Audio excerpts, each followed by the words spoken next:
The bear wouldn't stop knocking on the police station door. When officers followed him, the truth left them in tears.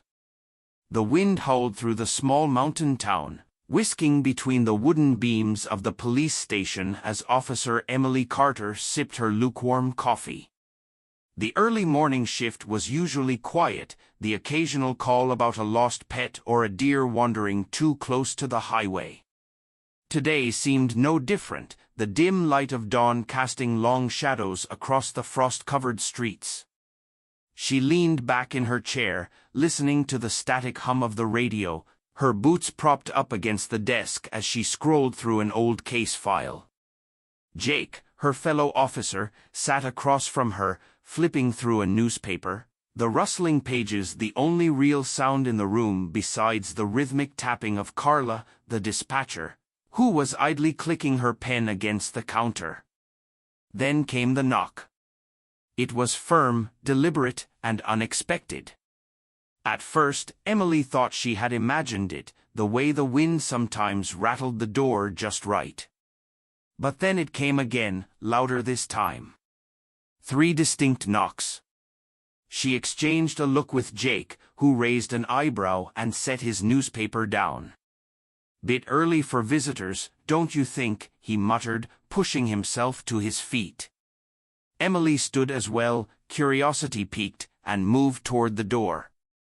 Her hand hovered over the handle, hesitating only briefly before pulling it open, expecting to find a resident bundled in winter gear, maybe someone needing directions or shelter from the cold. Instead, she found herself staring into the deep, intelligent eyes of a massive brown bear. Time slowed. The world narrowed. The cold air rushed into the station, but Emily barely registered it.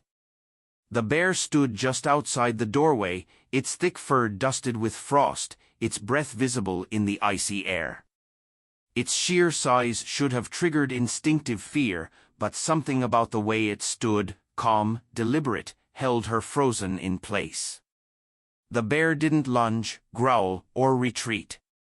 It simply stared at her, its massive paws planted firmly on the wooden porch, as though waiting for something. Jake cursed under his breath, reaching for the radio. Emily closed the door. No. But she didn't move.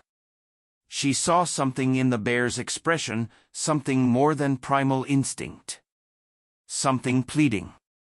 It shifted its weight slightly, huffing, then raised one massive paw and placed it against the door frame, a deliberate, unmistakable knock. The station remained silent, except for Carla's breathy, "What the hell," from behind them. Emily's heart pounded in her chest. She had lived in these mountains long enough to know that bears didn't behave this way. Bears avoided humans, or, if they were bold enough to approach, it was out of desperation, food, injury, confusion. But this bear wasn't rummaging through garbage cans or growling in hunger. It was trying to communicate. Jake grabbed her arm, pulling her slightly back. We have to call animal control. That thing shouldn't be here." The bear made a low sound, almost like a groan, and stepped back slightly, but it didn't leave. Instead, it turned its massive head toward the tree line at the edge of town, then back to Emily. It took a few steps, paused, and looked at her again. It wanted her to follow. Her training told her this was reckless, unpredictable, dangerous. But her gut told her something else. "I think it's trying to show us something," she murmured, ignoring Jake's exasperated scoff. "Oh, come on. It's a bear, Emily, not some trained rescue dog." But even as he said it, even as Carla continued to murmur nervously behind them, Emily couldn't shake the feeling that this moment mattered, that if she let the bear go now, she might never know why it had come in the first place. Taking a breath, she stepped onto the porch, feeling the shift in the bear's posture immediately. It watched her, waiting. "Stay inside," she said over her shoulder. Just give me a second. Emily. Jake called after her, but she was already moving. The bear turned and started walking, slow enough that she could keep up, its massive paws crunching over the frost-hardened ground. She followed, her hand hovering near the radio on her shoulder, ready to call in backup if needed. The bear moved with purpose, pausing every so often to look back at her, making sure she was still there. They reached the edge of the woods, and the bear stopped. It huffed again, lowering its head toward the ground. Emily hesitated, then took a cautious step forward. That's when she saw it, a piece of torn fabric half buried in the frost-covered leaves. Her stomach tightened. It was human clothing. She crouched down, brushing aside the debris to reveal a jacket sleeve, the material stiff with frozen moisture. Her mind raced. A lost hiker? A hunter? Someone injured? She lifted the fabric, scanning the ground for footprints or any further clues. When she looked up, the bear was watching her intently. "Who are you trying to lead me to?" she whispered, her breath visible in the cold air. The bear gave another huff, then turned slightly, moving deeper into the trees before pausing to glance back at her.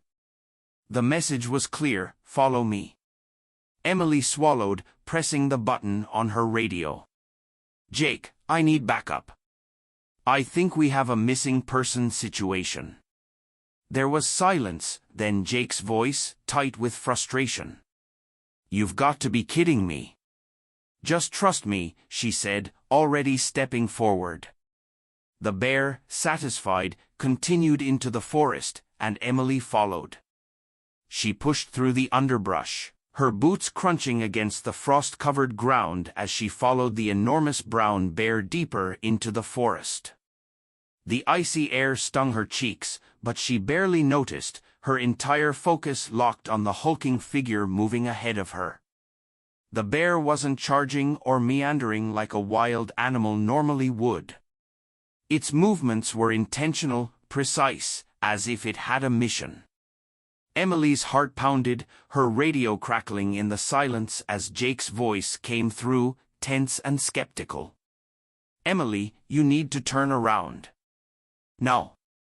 Whatever you think this bear is doing, it's still a bear.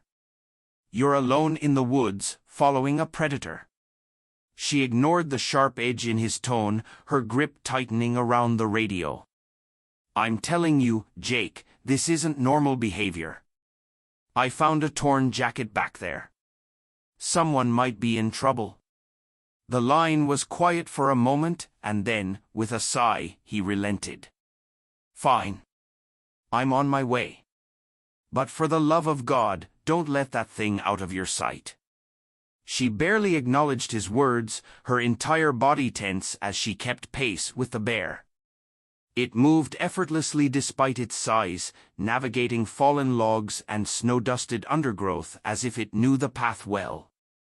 Emily had hiked through these woods before, but never this deep, and certainly not under these circumstances. The town sat nestled at the base of the mountain, but beyond the well-worn trails, the wilderness stretched on for miles, dangerous, unmarked terrain that could easily swallow a person whole. If someone was out here alone, injured, time was running out. The bear suddenly stopped, lifting its massive head to sniff the air. Emily froze, instinct telling her that something significant was about to happen. The forest was eerily silent, no rustling of squirrels, no distant chirps from winter birds. The quiet was unnatural, almost suffocating. She took a slow, steady breath, forcing herself to stay calm. The bear turned its massive head toward her, huffing out a visible breath into the cold air. Then, without hesitation, it moved again, picking up speed. Emily quickened her pace, pushing through tangled branches and uneven terrain, her boots slipping slightly on the frozen ground. The trees stretched high above her, their skeletal branches swaying slightly in the wind. And for the first time since stepping into the woods, a sliver of doubt crept into her mind. Was she making a mistake? Was she reading too much into an animal's strange behavior? But then, the bear let out a deep, guttural noise, something between a growl and a call. And up ahead, she heard it. Faint, weak, but unmistakably human. A voice. Emily's breath caught. She bolted forward, her heartbeat hammering in her ears as she reached a small clearing. The bear had stopped at the edge of a ravine, its massive paws shifting uneasily against the rocky ledge. Emily skidded to a halt, chest heaving, and peered over the edge. Her stomach twisted at the sight below. A man lay sprawled against the jagged rocks, his body half buried in a patch of snow, one leg bent at an unnatural angle. His face was pale, lips tinged blue, eyes barely open. He was alive, but barely.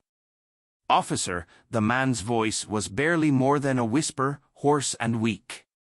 "Help." Emily was already moving, her training kicking in as she grabbed her radio. "I found him," she said breathlessly. "Male, late 30s, severe hypothermia, possible leg fracture. Responsive but weak. I need search and rescue at my location ASAP." Jake's response came through, sharper now, all traces of skepticism gone. "Sending coordinates to SAR. Hang tight." Emily dropped to her knees at the edge of the ravine, assessing the situation. The drop wasn't insurmountable, but the terrain was dangerous, the rocks slick with ice. She could climb down, but getting back up with an injured man would be another challenge altogether. She turned her attention back to the bear, who was pacing slightly, letting out occasional low rumbles as it watched the man below. There was no mistaking it now, this animal had led her here with purpose. "Hey, stay with me," she called down, carefully lowering herself onto a more stable section of the slope. "What's your name?" The man's head lolled slightly, his breathing shallow. "Daniel," he mumbled. "Daniel Hughes." Emily felt a jolt of recognition. She knew that name. Daniel was a seasoned hiker, well known among the locals for his deep knowledge of the mountain trails. What the hell had happened to leave him stranded like this? She edged closer, sliding carefully down the incline.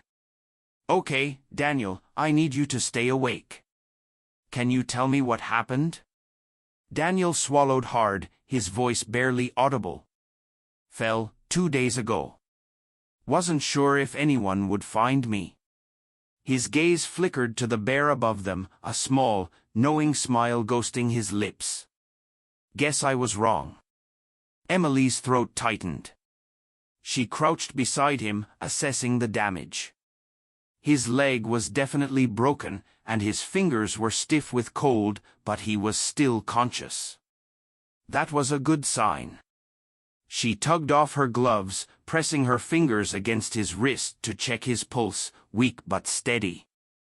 "You're lucky," she murmured, glancing back up at the bear, who remained vigilant. "You have a friend looking out for you." Daniel let out a weak chuckle. "Bruno." Emily blinked. "What?" He exhaled, his breath shaky. "The bear. His name is Bruno." He winced, shifting slightly. "I've known him for years. Fed him sometimes, patched him up when he got caught in traps. Never thought he'd return the favor." Emily stared at him, her mind struggling to process the weight of what he was saying. This wasn't just a wild animal acting on instinct, this bear had a bond with Daniel, one strong enough that it had sought help when he needed it most. A crackle of static sounded from her radio, snapping her back to reality. "SAR is en route," Jake's voice confirmed. 10 minutes out." Emily nodded to herself, gripping Daniel's shoulder gently. "Help is coming. You're going to be okay." Daniel gave a small nod, his eyelids fluttering. "Don't let them hurt him," he whispered. "Bruno, he's not just a bear."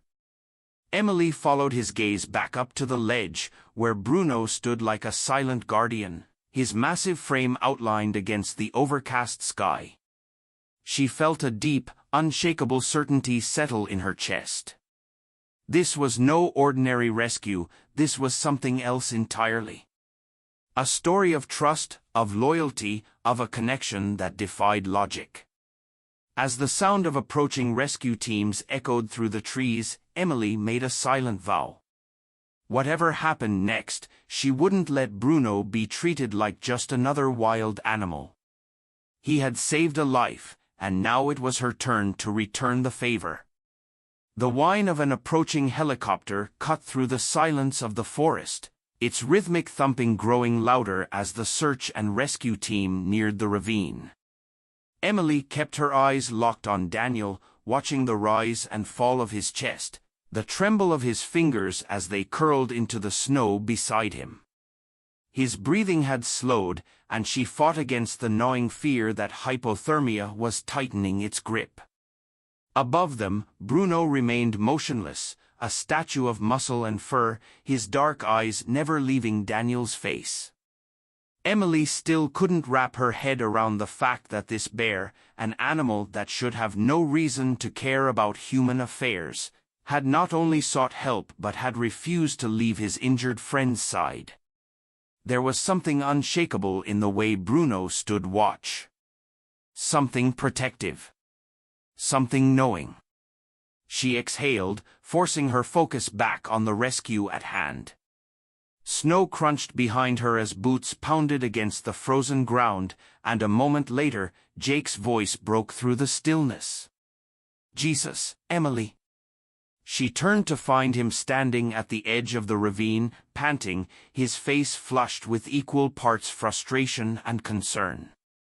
Behind him, 2 paramedics and a mountain rescuer hurried to assess the situation. Jake's eyes darted from Daniel's crumpled form to the bear towering above them, his jaw tightening. "Tell me that thing hasn't been standing there the whole damn time." Emily ignored the disbelief in his voice. "We need to stabilize him. His leg is broken, and he's got severe hypothermia. He's been out here for 2 days." She glanced at Bruno again, lowering her voice. "And before you say anything, the bear brought me here." Jake gave her a sharp look, shaking his head as if she'd lost her mind. "The bear brought you here?" Emily cut in, her tone brooking no argument. "Later. Right now, we get Daniel out." The paramedics were already moving, preparing a stretcher, setting up stabilizers for his leg. One of them, a woman with dark hair tucked under a beanie, checked Daniel's vitals, frowning at his sluggish response. "He's going to crash soon if we don't get him warm." Jake crouched beside Emily, running a hand down his face. "You seriously want me to believe this bear knew he was in trouble and got help?" She didn't respond immediately, just turned her gaze back toward Bruno. The bear had lowered himself onto all fours, his head tilting slightly, watching their every move. Emily could feel something unspoken in that look, something ancient and intelligent. "I don't care what you believe," she said finally. "He saved him." The rescuers worked quickly, securing Daniel in the stretcher, wrapping him in thermal blankets as they prepared to hoist him up. The team leader, a grizzled man named Harris, lifted his radio to his mouth. "Chopper, 5 minutes out. We need to clear a landing spot." He turned toward the bear, his brow furrowing. "We have a problem, though." Emily stiffened. "What kind of problem?" Harris shot her a pointed look. "That thing." He gestured toward Bruno. "We can't have a bear this close when we're trying to extract a patient. He's unpredictable, could be a threat." "No," Emily said immediately. "He won't attack." Jake scoffed. You don't know that. Emily squared her shoulders, stepping between the team and the bear. He's not a wild bear in the way you're thinking. He's protecting Daniel. He won't leave until he knows he's safe. That's not how this works, Harris said, sighing. We're not running an animal sanctuary. We can't risk it. Emily's pulse spiked. She knew where this was heading. If the bear didn't back off, they'd either tranquilize him or worse. The idea of it made her stomach turn. Let me handle it. Harris hesitated, exchanging a glance with Jake. You sure? Yes, she said, and before she could second-guess herself, she turned fully toward Bruno. The bear watched her approach, his massive frame rising slightly as she stepped forward. Emily had no idea what she was doing, no training for this, no logical reason to believe that the bear would listen. But something deep in her gut told her that logic didn't apply here. Slowly, carefully, she raised a hand, palm outward. Bruno, she said softly, testing the name Daniel had given him. The bear's ears flicked slightly, but he didn't move away. He's going to be okay. She took another step. The air between them was thick with something unspoken, something she wasn't sure she'd ever understand. You brought me here. You did what you needed to do. Now we have to take him the rest of the way. For a long moment, Bruno didn't react. Then, slowly, he let out a deep, huffing breath and lowered his head. He stood there for a moment longer before, without any sudden movement, he turned. Emily barely breathed as she watched the massive animal take a few steps back toward the trees, then a few more, and then, like a ghost melting into the snow, he was gone. She exhaled shakily, turning back to see Harris staring at her like she'd just performed an exorcism. I'll be damned, he muttered. Never seen anything like that. Jake still looked skeptical, but he didn't argue this time. He just ran a hand through his hair and muttered. That was the craziest thing I've ever seen. The helicopter arrived minutes later, sending a whirlwind of snow into the air as Daniel was lifted into the sky, heading toward safety. Emily watched the chopper disappear over the ridge, then turned back to the forest. Bruno was gone, but she had no doubt he was still watching. As they trekked back toward the station, Jake fell into step beside her. So, he said after a long moment. What now? Emily didn't have an answer, but she had a feeling that this was far from over. The town of Wrought Pine had always been quiet, nestled at the base of the mountains where life moved at an easy, predictable pace. But after the events of the past day, everything felt different. Emily sat in her patrol car outside the hospital, the heater humming softly as warm air rushed against her cold fingers. Inside, Daniel Hughes was recovering. The doctors said he was lucky. If he had been out there much longer, hypothermia would have taken him. But what no one could explain, what no one wanted to acknowledge, was the reason he had survived at all. Bruno. The bear who had done something no wild animal was supposed to do. The bear who had saved him. Emily exhaled, her breath fogging the windshield.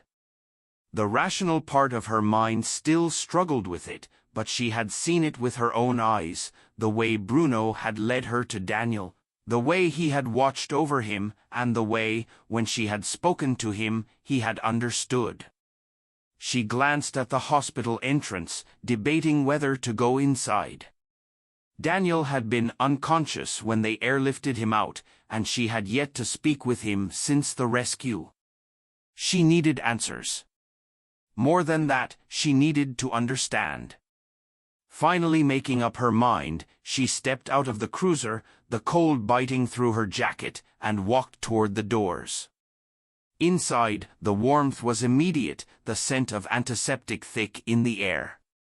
She nodded at the receptionist, who directed her to Daniel's room. As she pushed open the door, she found him sitting upright, his leg in a thick cast, a hospital blanket pulled over him. His face was still pale, but there was a spark of awareness in his eyes that hadn't been there before. "You're the cop," he said, his voice hoarse from days of dehydration. "The one the bear brought." Emily pulled up a chair beside his bed. "And you're the hiker who somehow convinced a bear to save his life." Daniel let out a weak chuckle. "Yeah, that sounds about right." She studied him for a moment, then leaned forward. "Tell me everything." Daniel exhaled, running a tired hand through his unkempt hair. "It started years ago," he said. "Bruno wasn't always this big, you know. The first time I saw him, he was just a cub. His mother had been killed, poachers maybe, or another animal. I found him on the trail, barely alive. I should have left him alone, let nature take its course, but I couldn't. I fed him, left water for him, just enough to keep him going. He started following me whenever I hiked. At first, he kept his distance, but over time, he got closer. It wasn't like taming a pet, he was always wild. But he knew me. Trusted me." Emily listened, absorbing every word. "And this bond lasted?" Daniel nodded. "I didn't see him for a long time after that first year. Thought he was gone. But every now and then, he'd show up again, like he was checking in. I'd be hiking, and I'd see him at the ridge, watching. Sometimes I'd leave food if I had extra. And sometimes he'd just walk with me for a while. No aggression. Just something else." His eyes darkened slightly. "A few months ago, I found him caught in a trap, some illegal snare some idiot had left near the river. He was bleeding badly, and he was angry, but when he saw me, he stopped fighting and let me cut him loose." Emily's stomach clenched. "So he remembered what you did for him?" Daniel gave a slow nod. "Guess he did." His fingers tightened around the blanket. "That day in the ravine. I don't even remember falling. One second, I was walking, and the next, I was at the bottom. I couldn't move. I thought that was it. But then I saw him. He stayed there, watching me. I passed out a few times, but every time I woke up, he was still there. He tried to nudge me up at one point, but I couldn't move. And then he left. I figured that was the end." His lips curled into something between a smirk and a grimace. "Didn't realize he was going to get help." Emily shook her head in quiet amazement. "Neither did I." Silence settled between them for a moment before Daniel's expression grew more serious. "What happens now?" Emily exhaled, rubbing her temples. "That's what I'm trying to figure out. People already think bears are dangerous. If word gets out that he was near town, that he was at the station, there's going to be panic. Wildlife authorities will want to relocate him. Or worse." Daniel's jaw tightened. "They can't." "They will," she countered, "unless we do something." Daniel hesitated, then leaned forward slightly. "He saved my life. I won't let them treat him like some problem to get rid of." Emily met his gaze. "Then we have to make sure they never see him as a threat." Daniel studied her for a moment, then nodded. "Agreed." She stood, pushing back the chair. "Get some rest. We'll figure this out." As she left the room, her mind raced with the weight of what had to come next. Bruno had proven something remarkable, something that challenged everything people thought they knew about animals. But the world wasn't kind to things it didn't understand, and Emily had a feeling this was just the beginning. The sun had barely begun its descent when Emily pulled her patrol car onto the winding road leading toward the forest. The town of Rockpine lay quiet behind her, unaware of the battle already forming in hushed conversations at the police station and the local ranger's office. Reports of a dangerously intelligent bear had started circulating, fueled by whispers of the rescue. It wasn't long before word reached the state wildlife officials, and now they wanted answers. They wanted Bruno. Emily gripped the wheel tighter, her mind racing. She knew how these things went. When an animal showed signs of unusual behavior, the answer was almost always the same: relocate, neutralize. And she couldn't let that happen. Bruno wasn't a threat. He was something else entirely.